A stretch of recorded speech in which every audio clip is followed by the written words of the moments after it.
stated there, you can tweak the mids, both mids, low mids and the mid highs or high mids. So yung boses mo nasa mid. So for the basic ones, 3-band lang yan, di ba? Lows, middle, and highs. Please bear with me using sometimes the traditional terminology, but it was originally by the book called middle frequency. Kaya nga sa mid, gitna, abbreviated yung mid, kaya tawag talaga sa kanya middle frequencies. Kaya meron lower mid and higher mid. Okay pa? Kaya may low mids and high mid. Pina-short term lang na low, LM, okay, MH with high. But it's the same. Pero by the book, kahit halugugin ninyo yung mga nasa UP, University of the Philippines sa mga research, kasi I tried to review those before. Mga matatagal na ito, mga 90s pa na terminologies. They use the term middle, lower middle, and higher middle frequencies. They only, hindi naman, pero mga teki-teki na, yung mga mid lang yung mga term. So, kaya lower middle, higher middle frequencies. Alright? So, those 4 controls. Apat na yung control dyan, dito, 3. Why is it called 3 parameters? Natawag sa kanya 3-band parametric EQ. Bakit 3? Sige nga, tell me, why is it called 3?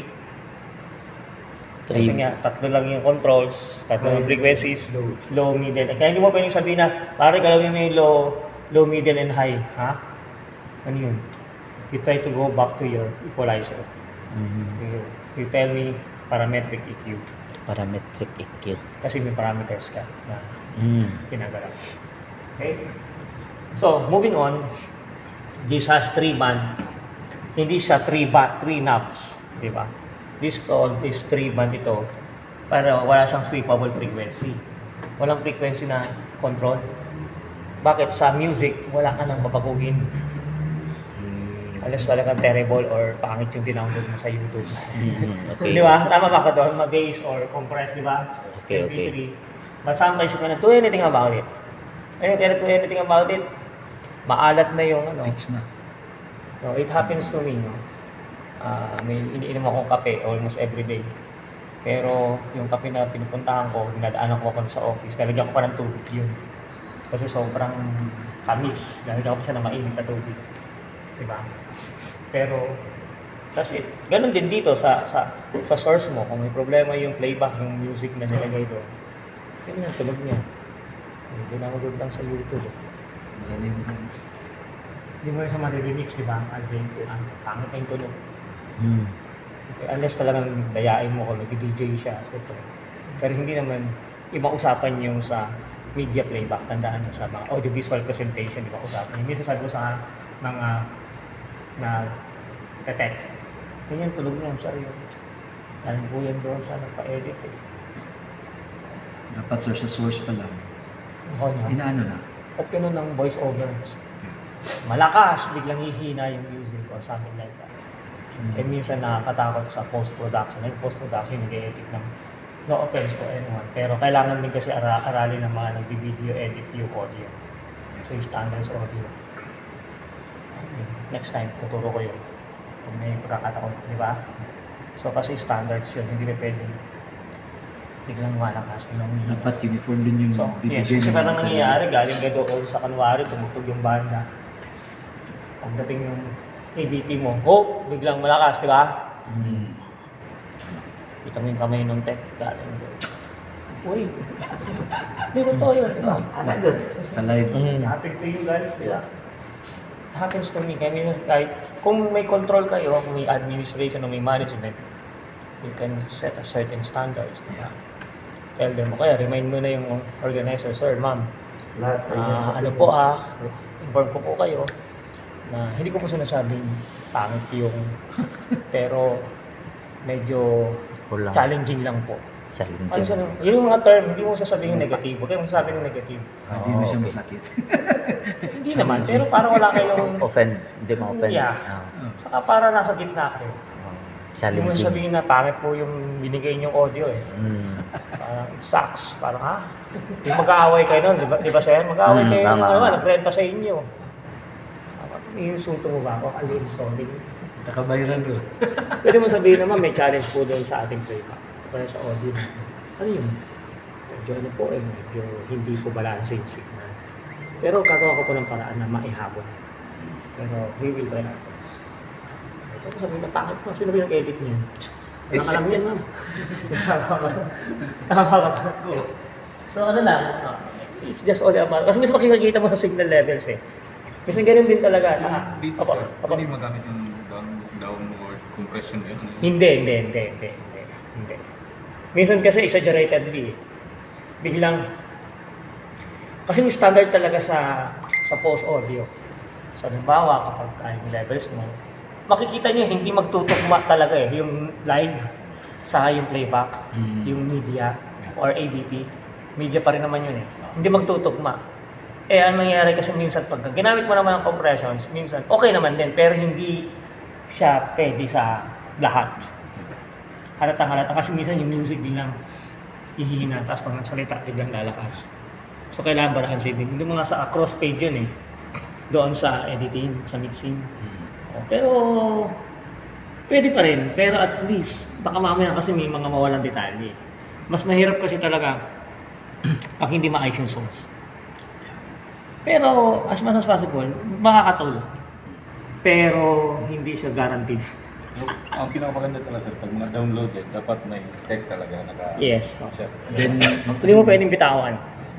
Saka kailangan, to be honest, siguro ito naging, hindi pa ako ganito.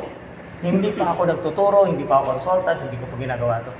Parang it's like, nasa reflexes na ng tech yun. Dapat ang tech talaga. Pag trabaho talaga. Bako niyo ba yung point? Kasi ako nakikita ko yun eh. Hindi lang yun eh. Pag tech kasi talaga focus ka sa trabaho. Ano bang pinunta mo dun? Uminom o mag-tech? Ano bang pinunta mo dun? Magbabae o mag-tech? Di totoo naman to kahit ako eh. Ano bang pinunta mo dun? Maglaro o mag-tech? Nakuha niyo ba yung point? Hindi, ako naman to disiplina. Discipline nito. Ito nakuha ko sa mga Chinese and Japanese. Nakuha ko to sa kanila.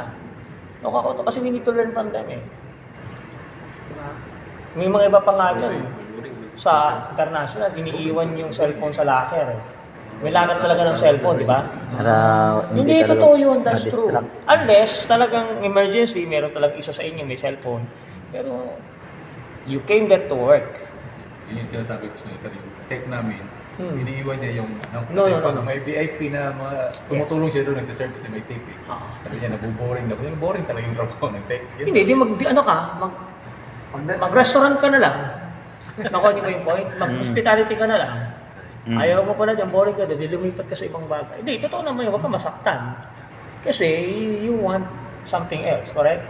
You want something else, you're happy with that, then you move on. You find someone else. Oo, ganun ako. Ako, natutunan ko to nung naging ganito na ako. Na kala ko nung teenager ako, nung 20s ako, it's all about me, no? It's all about the whole thing. So ano lang yun, kailangan pag makita mo, siyempre trabaho mo to, oy lumakas yung audio, bakit kaya? Tingnan ko nga. Ay, oo nga, no? Eh ako natuto ako, nagtrabaho naman din ako sa Resto Bar, nagtrabaho sa Resto Bar. And until right now, yung boss ko dati, kaibigan ko ngayon, si Greg Villaber, salbahe yan, sound engineer yan, magaling yan. Pero kilala niya ako si Mark, sound engineer yan, kaya pag may nakikita ako nagtuturo-turo, si Mark yan eh. Kilala niya na ako noon pa. Yung days na 600, 500 pesos na yung tech. Araw-araw. And those are late 90s and early 2002. So, yun ang impression namin sa bar. 600 pesos na yun per night, libre lahat. Magkano ngayon? Magkano ngayon, sir? Oh, Diyos ko, hindi ko alam. Nagtitin na ba? 1,000 ka na lang. Pero maliit pa rin, di ba? Pero nakita niya ako, pag may problema, technically, hindi ko nasasabihin sa kanya. Kasi siya nagpe-pesto sa akin kasi ang ginagawa niya, may mga foreigners siyang kaibigan. Set up mo sa akong system, maglagay ka ng tech. So, isa ako sa nalalagay niyang tech, kahit saan ako ilagay niya ako. Kita niya, kasi pag may problema, kaya kong gawin. Hindi ako uuwi niyan. Sabihan ko yung guardian ng bar, oy, mamaya ka na magsara. Bakit? May feedback ako kagabi. Hindi ko alam kung saan galing o whatever. Ayusin ko yan. Discipline learning. Kasi wala naman ako sariling gamit. Doon ako sa bar. Ayusin ko siya. Minsan sabi lang ang kasama ko, alas 10 na, hindi ka pa umuwi. Hindi, sabi ko, may naayos ako eh. Hindi pa uso Facebook nun, di ba? Magtawag sa telepono. So, disiplina sa... Importante talaga yung trabaho mo, mag-excel ka doon. Excel mo yun. Standard audio level, lakas yun. Naging focus ka talaga na. Kasi it always goes back to you. Sa iyo yun, sa iyo. Basta tunog sa stage, tunog dito, tunog sa speakers, that's yours. Kasi doon mo makikita yung personal progress mo. It's not just only being, not just only the best, but consistency is important. Consistency sa trabaho. Okay? So, pag may troubleshoot yan, mabilis. Hindi mo na yun, sige, bukas na lang. Pwede mo naman ayusin ngayon. Kasi bukas, makatulugan mo na, makalimutan mo na. So, balik tayo dito. Yan sa ano. So, nasa na ba tayong channel? 11. 11 ba? 11. So, ilan yan? 3. Diba? Salita ka. Okay? So, kung yan ay nasa highs, ang ginagawa ng iba, di ba? Mamaya na natin yung compression. Sigawan mo nga. Hey. Okay, pinatay ko muna yung compression. So, ito yung highs, di ba? Pag when you increase na high frequencies, maririnig yung electronic noises, di ba? Yan, o. Di ba? As magiging sibilant masyado. Eh, pag naglakas ka, di ba? Yan ang feedback naman, di ba? Nagihi. Sige nga. Yan, o. Sige, o. Masyado na. Pag binawasan mo naman, what happened there is nagiging distant. Tandaan nyo, sandali. Yung distant, lumalayo. Kaya yung pag sinabing distant, lalayo siya. Nandyan pa rin yung boses niya, pero nandun na sa likod ng speaker. Okay. Parang you bring them backwards. Sa Tagalog, nilagay mo sa likod, nandyan pa rin siya pero malayo. Hindi siya mahina. Feeling mo lang humina. Okay. So, pwede yun gawin pag magmi-mix kayo. Halimbawa, yung singer mo, kunwari, napakarami nila, 8. Eh, hindi naman kinakailangan lahat sila marinig. You can bring down some frequencies for you to bring them at the side or at the back. So, ang tawag mo nun, in your face or out of. Pag sabing face, yung sa harap ng mukha mo. Yan yung sinasabi ng iba. Parang nagawa yung 10, 12 singer, pero hindi siya na naglaban-laban. Kasi we assign frequencies to this, to that, farther away, closer, etc. Kasi ang equalizer is like you are putting them at certain space. Hindi lang yung volume. Kasi sabi ng iba, lakasan mo, hinaan mo, volume lang yun eh. Pero when you work with EQ sa equalizers, you bring them farther away or closer away or precise and additional to the money. Okay? Applicable siya, sir, sa worship leader at saka Oo, yes. Okay, Ang masakit sa church, ang background, hindi naman talaga sakop sa kanya backup. Background vocals. Kaya nga sa background vocals, magkanta sila ng magkanta. Huwag sila magtigil. Okay. Pero hindi pareha sa level sa leader, worship leader. Yes. Okay. So sa mga lead singer, kaya nga, di ba, kasi niyo kahit kay Regine Velasquez, kahit hindi sa church, magkanta sa Regine Velasquez, pero yung mga background vocals, kanta lang ng kanta, di ba? Di ba? Pero kanta ng kanta lang yun, di ba? Yes. So, hindi trabaho ng background vocals o backup singers ang tawag ninyo. Okay. Yung mag-ad-lib o kaya magtigil magkanta, dapat tuloy-tuloy yan base doon sa kanilang parts. Kasi pag nag-ad-lib yung lead singer, dapat tuloy-tuloy sila. Yes. So on the church setup, kaya nga minsan pagpakinggan mo, bakit hindi sobrang lapit ng boses ng background mo? Kasi nga tawag sa kanya background eh. Kasi nasa back. Di ba? Ayun, background eh. Yes. Ako niyo po yung point. Yes po. So hindi, to be honest, I learned that later on sa international artists when I observe when I attend training sa Europe, sa America, o saan-saan. Inobserbahan ko silang gano'n. Sabi ko, okay, then I interviewed some people, di ba? I even interviewed the recent sound engineer of Toto. Okay? Yung mga ganun, kaya hindi na ako nag-video kasi busy na, wala na akong parang masakit sa uri mag-edit kasi. Edit pa. Hindi ako yung anak ko, napakarami ginagawa. So the thing here is, you put them on certain space. So, pag pinakinggan mo, di ba, nandun pa rin yung boses, pero hindi siya para Siya yung pinaka, sa istorya ng pelikula, hindi siya yung Bida. para sa porte actor. Actor lang siya. Bugbugin Diba? na. Hindi kasi siya pwedeng mag-overlap. So, balik tayo dito. Still, it's there, di ba? Ayan, no? Ayan, no? Kasi pag nilakas mo yan, humarap na di ba? Lumapit na sa'yo Tapos, nasa mids yun. Pag dinagdagan mo ng lows yun, magiging ano naman, boomy. Di ba, no? Boom na yan. And to think this room has more bass dahil square yung room. Wala itong bass trap, etc.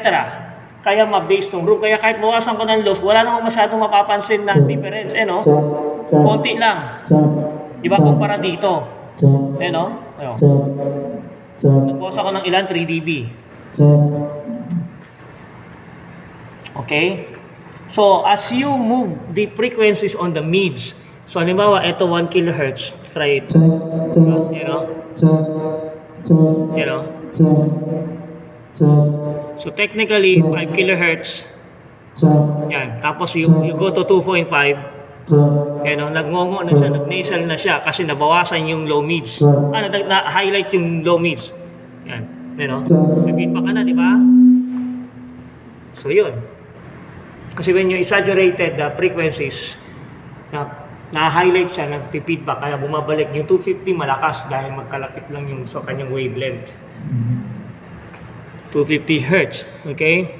So, something like that. Now, when you start with your equalizer flat, is like that, no? Okay? So, feedback starts when you start boosting on your equalizers. Okay? Something like that. Sir, Yes, paano please. mo ma-identify yung feedback? Halimbawa, meron kang tatlong microphone, lead guitar, tapos nag-feedback. Kung dito ka sa analog, hirap siya identify. Kung sa digital, madali lang, di ba? Kasi Makikita mo, pero kasi pagka nag-feedback kasi, ito yung sinasabi ko, ear training is very important. Kasi you need to, kaya nga pinadownload ko po sa inyo yung tone generators, kailangan memorize ng ears ninyo yung inyong mga frequencies na meron dyan. So kung analog, kailangan talaga Yes. para malaman Although kung meron ka sino naman yung spectrograph doon sa, sorry to interrupt, spectrograph doon sa sa cellphone mo o computer, makakatulong yun. Pero kasi pag tumugtog na yung banda at may feedback, hindi mo rin ma-identify dyan. Kasi mag-i-spike lahat yan So kaya kailangan may tenga ka pa rin. May ears ka pa rin. And malalearn niya siya through time. Na yung tunog na yun, yung frequencies na yun, yung tone na yun, yun yung nag-feedback. Kung mukha na yung 250 Hz, alam ko kagad ng 250 Hz yun dahil kabisado ng ears ko. Okay? Now, don't forget that the distance of the microphone to your speaker matters most. When you bring this microphone, okay, farther away from the speaker and maybe even at the back, kahit nasa likod, okay, hindi yan mag-feedback na masyado, di ba? Sige nga, 11, no? Diba? So kahit lakasan ko siya. Meron mang konti pero you need to tame it down like that. Alam ko na kagad, nasa 2.5 yun. So 2 kHz. More or less. But when he goes closer to the speaker, sige nga. Sige na. Hindi ka na makakapaglakas. Meron na kagad. May certain frequency na. Kaya importante when you work with your events, you need to let the talker, the person who talks to the microphone or the organizers to let them know that ito yung suggested replacement or coordinate with them na dito po pwedeng ilagay yung speaker. Pwede mo rin tanungin sa kanila na saan po ba yung pwesto para po ipapwesto ko ng maayos yung aking speakers. Something like that. Kasi every time you move closer to the speaker, you cannot even increase it more. Hindi ka na makapaglakas. Unless naitaas mo yung speaker, aim it towards directly. Kaya, importante sa aking bilang isang consultant, yung floor plan and elevation, yung height. Tapos saan ilalagay yung unang upuan. Hindi until right now. Kasi walang education on that Sabihin, walang pang training on that Meron man kami, syempre, pero sa eskwelahan formal, wala sa isang kurso. So, kahit sa architecture, kahit sa electronics engineering, wala na. Oops! Na pag ito yung pwesto ng speaker mo, yung una na yan, pwede mong ipihit yung speaker mo na doon lang tuturo eh. Hindi na tuturo. Kaya minsan nagtataka yung bakit ganyan eh. Hindi nagsasalita. Walang feedback. Diba? Kasi yung speaker nakaturo doon eh.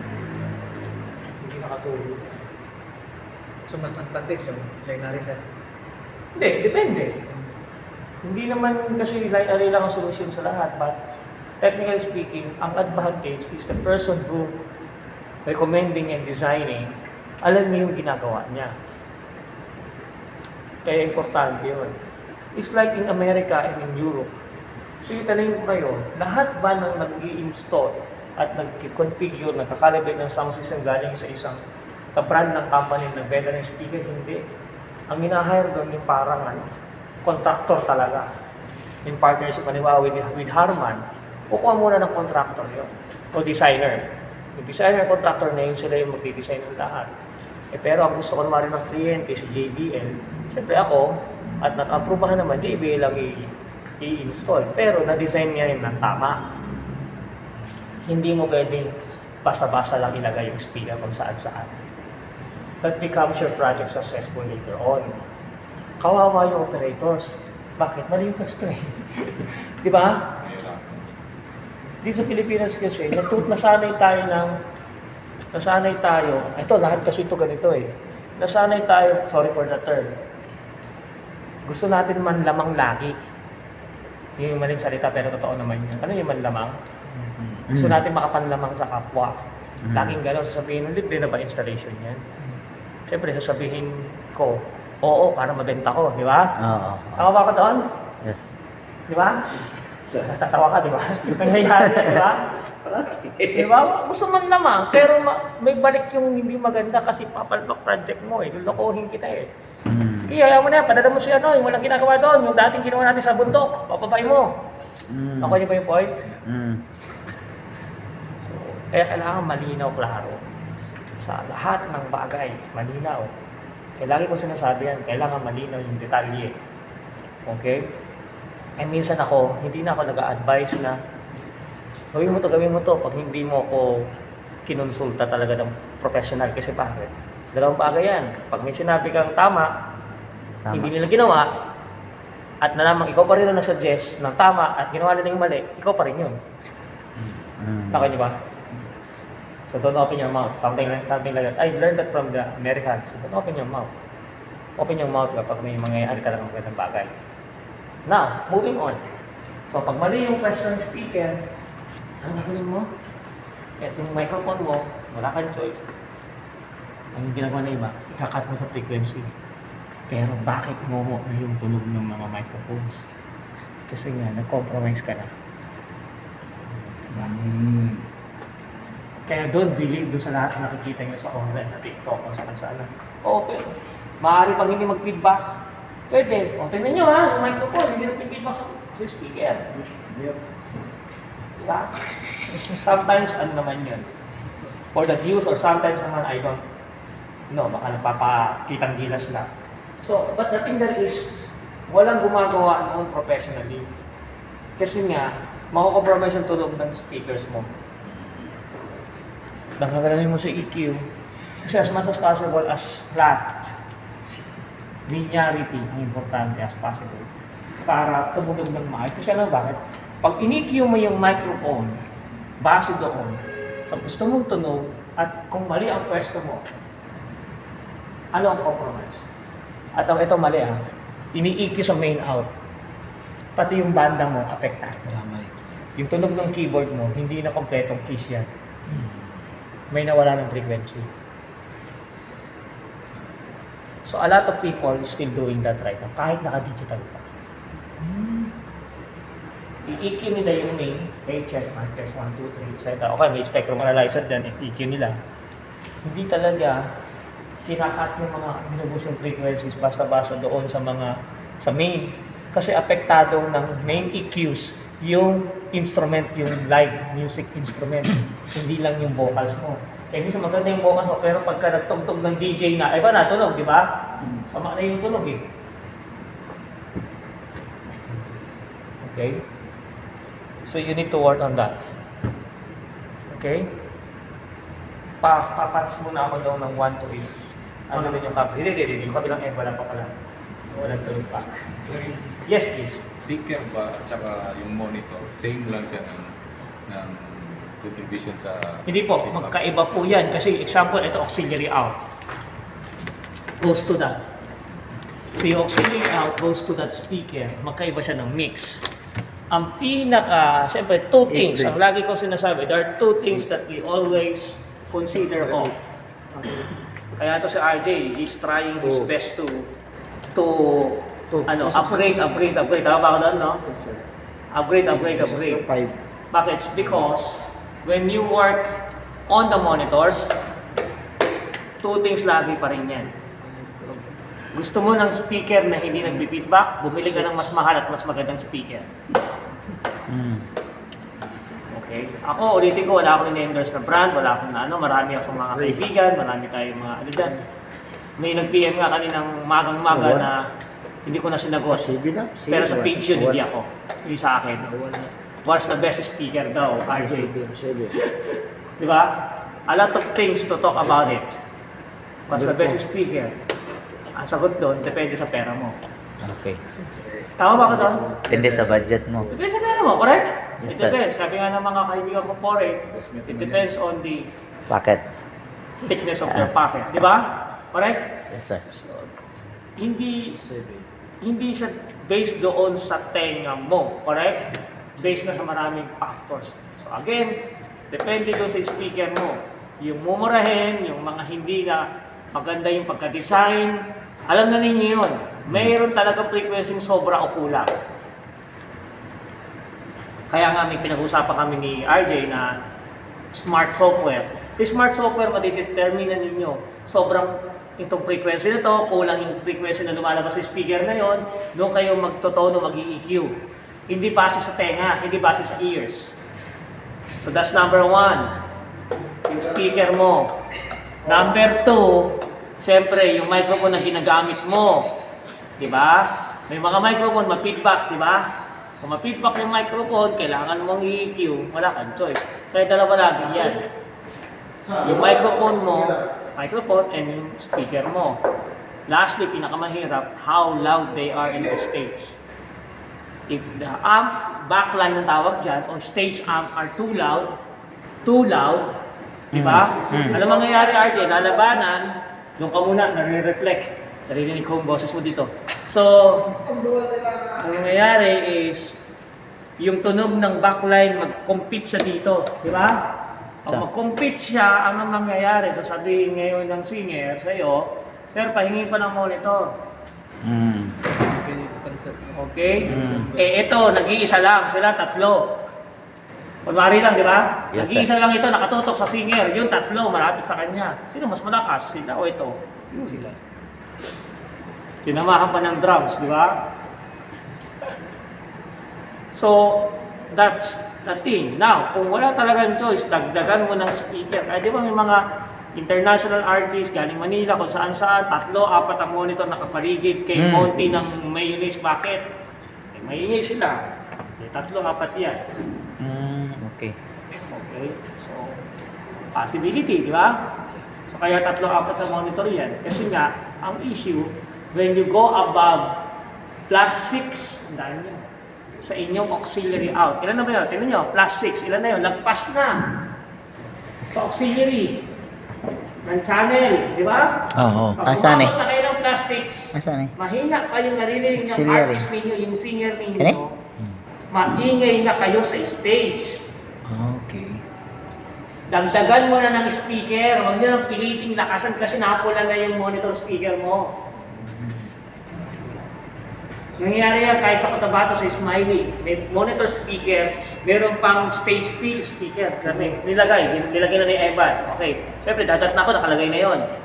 Ba't palagay ng ganyan ba? Yung mga gitarista ko dito, mga pasaway sa buhay. O sige, hingi pa ng hingi, tapos silip mo gano'n, pumupula na. Sabihan mo nga yung gitarista. Ang lakas-lakas na niya.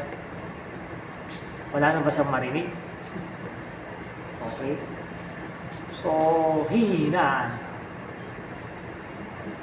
Ngayon, kung reklamo sila ng reklamo, sabi ko kay Evan, yung may-ari ng Smiley, magdala sila din yung sarili nilang in-ear. Gusto nilang marinig dito. Kasi hindi ito parang rehearsal studio na malakas kayo masyado dahil pansinin mo, sabi ko sa kanya, ang gabi na to, hindi puno yung mesa mo. Kasi ayaw ng tao yung ganyang maingay. O bukas, di ba, puno? Ito kahapon, puno. Ngayon, yung mesa mo, kukonti tao. Kasi ayaw nila lang ganito kaingay. Minsan ganun din eh. Ako, nyo ba yung on the business side? Masaya pa anda, pero wala kang kliyente. Paya ka doon? So yan siya. Walang tao. Hindi lahat ng customer gusto yung Maingay. Ganun genre, di ba? Maingay. Hindi mo obserbahan mo. Ikaw na kabausap sa banda mo. Hindi naman ako may-ari. Consultant mo lang ako eh. Kausapin mo. Dapat everybody happy. Tama Dapat ba ako? balance ba sir yung monitor at saka yung backline? Dapat mas maririnig ko to. Di ba? Mas- Kung ako senior. Mas ano to, mas Maririnig ko to kung ako senior, di ba? Hindi ko naman maririnig masyado yun. Maingay na yun. Dapat nakakarinig lang. Bordista, gitarista, bassista lang, di ba? dapat yung mga instrumentalist lang yung nakakarinig ng mga amps nila. Okay. So Disiplina. mas ano to?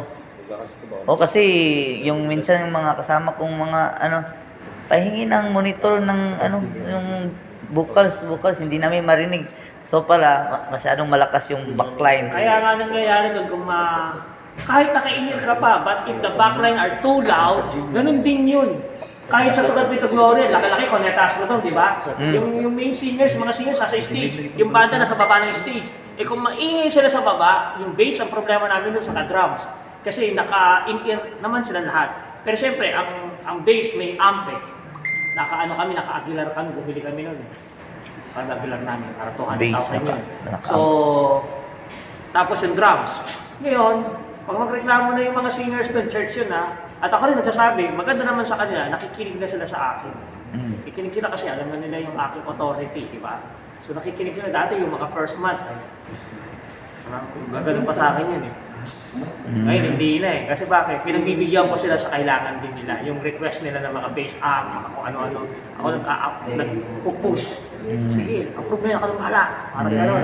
Kahit hindi ma-approve, ako nang bahala. Kausapin ko yung yung head. Kaya best friend kami lahat na. Best friend kami lahat. So hindi nila ako kalaban. Kakampi ko lahat sila. So ngayon, kung sinabi ko dun sa baisa na, baisa nun, yun ang pinakakaaway nila lahat. Kung saan kaaway, hindi nila kasundo kasi malakas mo tutugtog. Hindi na niyo. Sabi na, maklase na talaga Sir Mark. Senyas lang yun eh, hinaan talaga yung base up eh. Sa senyas na akong gano'n, alam na niya. Sa iba, kami ko, pag reklamo sila, saan yung base? Ano ba na mamaya? Yan lang sila. Senyas na nga. Kasi kahit naka-in-ear yan, kung malakas sila sa stage, feedback. Nagulo pa rin. Feedback to. Bakit? Naglalakas ka na eh. Lagpas ka na sa plastics, di ba? Okay, balik naman tayo dun sa term na kung kayo nasa event, nagpaparenta kayo, tao talaga mahilig magdamang. Sabihin nun, dalawa lang monitor speaker. Di ba, RJ? Dalawa lang. Pagdating, may banda pala, patay ka doon, tapos dalawa lang monitor speaker mo. Okay lang yun, lakasan mo. Hindi na ako pwede lakasan. Dagdag mo tayo ng 4 na stage monitor. May bayad pa? Oo, dagdag 1.5 po isa yan eh. Ha? Huwag na lang. Eh, huwag ka papayag kasi sisirain mo yung speaker mo eh. Hanggang doon na lang po tayo ha. Kasi, nakuha niyo ba yung point? Kahit sa inyo, kung may mga papahok na banda dyan, o kung may guest man kayo, eh, hanggang dito lang po yan. Kung gusto ko, oo, di ba? Nangyari ng Sweet Love, sir. 1.5 lang daw. Pagdating sa tao, 2.5. Kailangan above contingency. Kaya ako, hindi ako nagtagal sa mga event rentals na yan. Dahil masyadong maraming tao talaga na mapandama. Kaya kailangan black and white, etc. Diba? So, alam ko na kagad ang tono ng unang word kapag manlalamang sa sayo eh. Ay sa church, sorry to say, ganun talaga eh, minsan eh. Sa church lang ito eh, ganyan-ganyan, kamitin pa. Ano lang kami, 500 lang kayo, pagdating 1,000 tao, patay tayo. Iyak tawa ka dyan. Oo, tapos sasabihin nun, basic band lang. Mamaya yung konti, may sumasamang gitarista. Mamaya yung konti, may choir eh. Ako niyo ba yun? Mamaya yung konti, may ganito, may ganyan. Kailan ka ba tatapos? Sabi ko, di mo na gano'n naman yung ilaw. Aapat lang ho yung ilaw. Di ba, RJ? Aapat lang yung ilaw, palinawanagin mo pa. Wala na ho yan. Light show pa, sir. Oo. Okay? Out and So, moving on. To answer all your questions, importante, huwag pilitin. Okay? Huwag pipilitin. Kasi nga, napula na eh.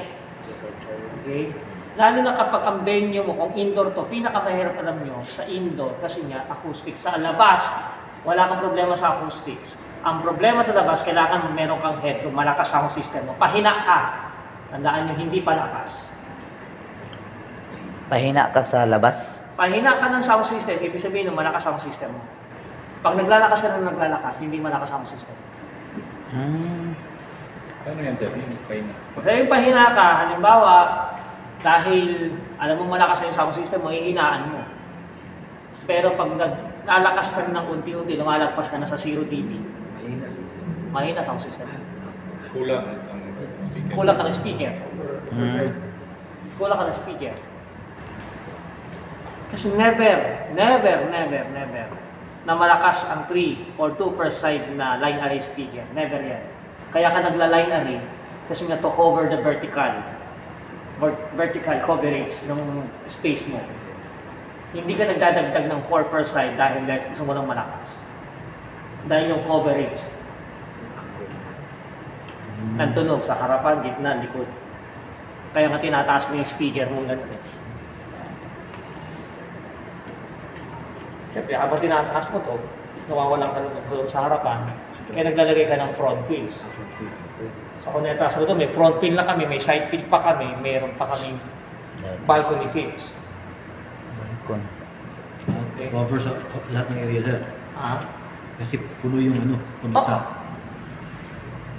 So, kaya kami sa harapan, the advantage of, bigyan ko ngayon ng medyo ng konti, the advantage of using a digital, high-end digital console nito. Kung meron kang front of house, meron kang front wheel, as I told you yesterday, if example lang, you are here, closer to the stage, you will hear more on the band, less than on the vocals. Yung front wheels namin, above yung vocals. Dito hindi. In short, magkaiba ng mix. So, sa digital console nagagawa yun. Yung channel, pwede mong ilakas sa matrix mo.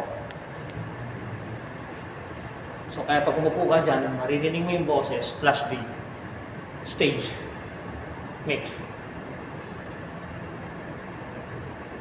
Okay? Hindi lang siya nakukuha sa DC chain mo lahat yan. It's happening with gymnasiums and others, di ba? Gymnasiums naman sa Pilipinas, 80% o 90% hindi pa acoustically treated, di ba? Correct? Yes, sir. So, ang all nangyayari, purpose kasi. All purpose. di ba? Kasi wala namang proper architecture and engineering during that time. Ako nga, may project nga ako dapat, ayoko na sabihin eh. May acoustic project ako dapat doon, kasi ayoko na sabihin malapit dito.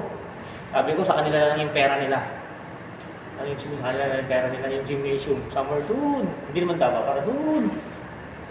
I-acoustics, babawasan yung reverb time ng gymnasium. Eh, ang gusto nung engineer na pinagkakatiwalaan ni Mayor, sa kanya daw yung 1 million, sa akin 2 million na lang daw.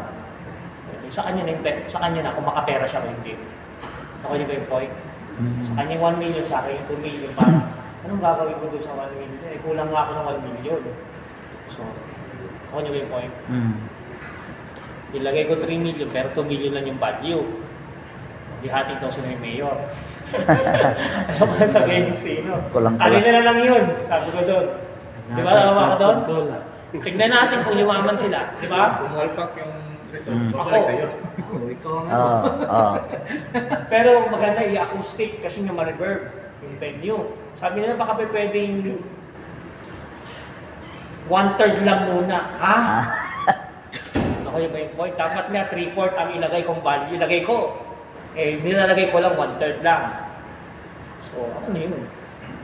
Tama ba? So, hindi mo nga ako kayang bayaran ng cash eh. Diba? Kung babayaran mo ako ng cash, wala tayong pag-usapan. Iipitin mo pa yung 10% ko for 1 year. So, ang problema sa jeep, balik tayo sa istorya, ma-revert, di ba? Pagka nasa harap ka na ng stage, hindi mo talaga maintindihan eh. Tunog, di ba? So, ano ngayon, kakalatan mo ng mga matitinong speaker yan, di ba? Hindi lang pwede magsabit ka lang ng left and right speaker dyan. Kasi yung harap, butas yung tunog sa baba ng stage. So, another output yan.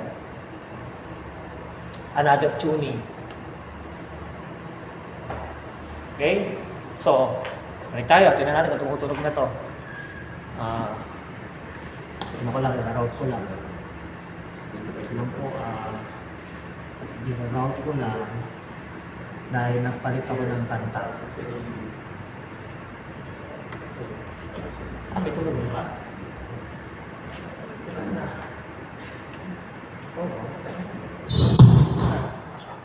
Galit.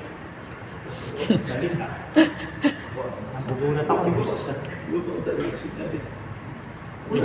Kasing reflexes ko sa mixer. Ano reflexes ko sa mixer? Nasali ako sa mahabang fader eh. Yung mahaba kasi fader, di ba? Kahit sa training center namin, mahaba. Lahat ng mixer ko, Yamaha sa kaalin pag mahaba kasi 100mm, kaya parang, oops, yung value ba? Yung value. So ito, kick. Kick drum yan, kick ha. Yan yun, ang bass drum ha, bass drum. Kick, yan ha. So para maging maganda yung tunog niya, bawasan natin ng low mid. Yan ha. Yan, low mid. Bawasan yung 250Hz. Pag binalik natin yung 250Hz, matigas ang tunog. Yan ha. Cut natin low mid. Di ba? Better?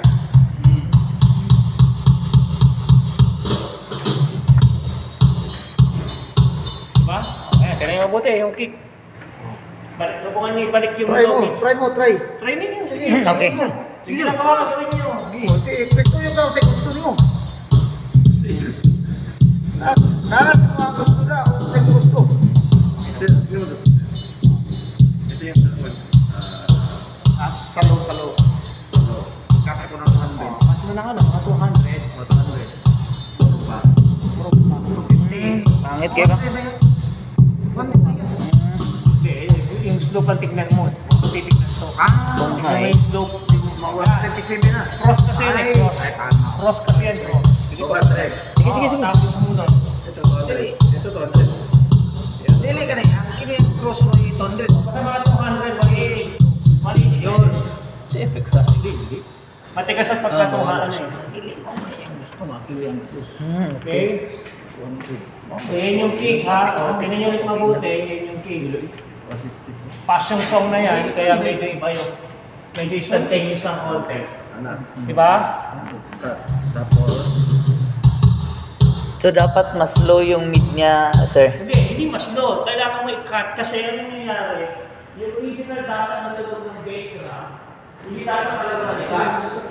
No offense for anyone kasi dapat talaga siya lows. So when the drummer hits the bass drum, the kick drum, kaya na sa akin, to be honest sa amin, medyo mahirap namin dalahin yung training sa ibang lugar kasi yung standard ng tunog namin parang kailangan mo siyang ma-maintain. Parang Jollibee, lahat ng pagkain pare-pares ang timpla. Hindi pwedeng iba, di ba? Ang hirap. Sabi ang hirap magbukas ng branch. Ayaw, bukas ng branch na Davao. 110 million ulit yan, di ba? Kasi ultimo sa microphone, sa drum heads, parang-parehas yan. Kasi sa amin talaga pag sinipa mo yung bass drum, yun ang tunog. Wala pang mic. Nakatono ng tama, di ba? Diba? Hindi pa ganun dapat. So medyo dapat mas mababa. Ito mataas. Mas mababa. Dapat mas mababa pero hindi siya masyadong attack. Ganun yung gagawin mo dun sa EQ. Buwasan mo ng low mids. Para hindi matigas yung tulog, hindi box. Hindi boxy. Try natin ito. Okay? Low means pinakamababa. Yeah, so remember, listen to this first before we continue. It's a matter of kung drums ang pinag-uusapan natin, dynamic